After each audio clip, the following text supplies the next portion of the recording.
They're really just not following up. They're not following up anything like they should, and they don't have really any plan whatsoever when it comes to following up, right?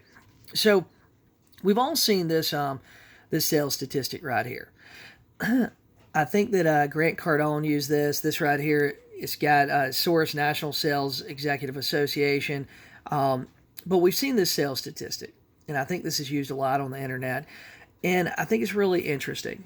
48% of salespeople never follow up with a prospect. Now, this is sales across the board. I feel like with the real estate industry, it's probably less than that, right?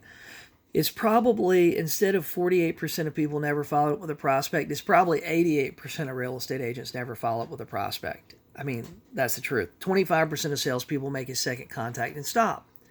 12% of salespeople only make three contacts and stop. Only 10% of salespeople make more than three contacts, right? So if you're calling somebody four times, if you're calling a seller four times, you're actually doing more and you're having more contacts than 90% of your competition or more, right? Which is unbelievable. 2% of sales are made on the first contact. I think in the real estate industry, it's probably less than that, right?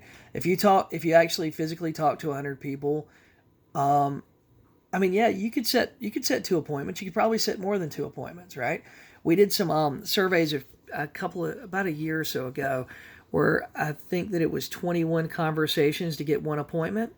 So yeah, 2% of sales. Yeah, you could actually set an appointment. If you contacted 100 people, you could definitely get.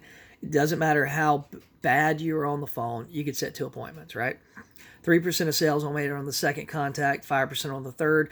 Look at this, though. 80% of sales are made on the fifth to 12th contact. So, what this means, calling expireds, 48% of the agents calling, if you got 100 agents in your market calling, 48 of them never call back a second time. They probably don't even talk to anybody that first time. Maybe they leave a voicemail and that's it, right? So if you're calling back and you're leaving a second voicemail, hey, this is Jason Morris. I'm with XYZ Realty. I'm calling you about your home for sale. If you could call me back at your earliest convenience. If you're leaving that voicemail twice, you're already doing more than 48% of the agents in your market. Probably more, right? And look at this. 88% never call more than three times. This includes hang-ups and no answers, right? So, guys, if you want to list more expireds, all you got to do is follow up more. All you got to do is more calls. All you got to do is make more attempts, right? That's it. That's it. So it's really, really kind of crazy when you look at that. The competition is not anywhere near what we think it is. We think it is. And just like what we talked about last week, we should be, the top of our list as far as lead sources should be expireds, for sale by owners, and for rent by owners. I think that if you got to pick three things right now, I think that should be it. Expireds, because we have more information on expireds than any other source or lead source out there, right? It's been an MLS. We have all the information. It was provided by another real estate agent. It's probably been verified, because if it's not, there's somebody in your market that's going to turn them in, right? They're going to hit that correction button on MLS.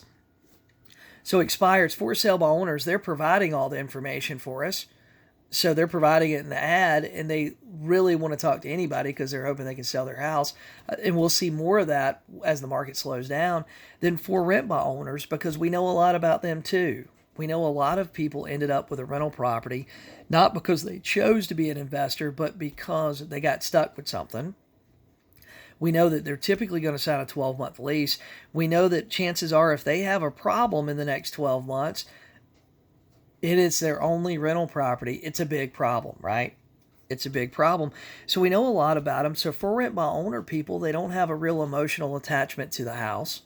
So, lots of times it's a monetary thing, right?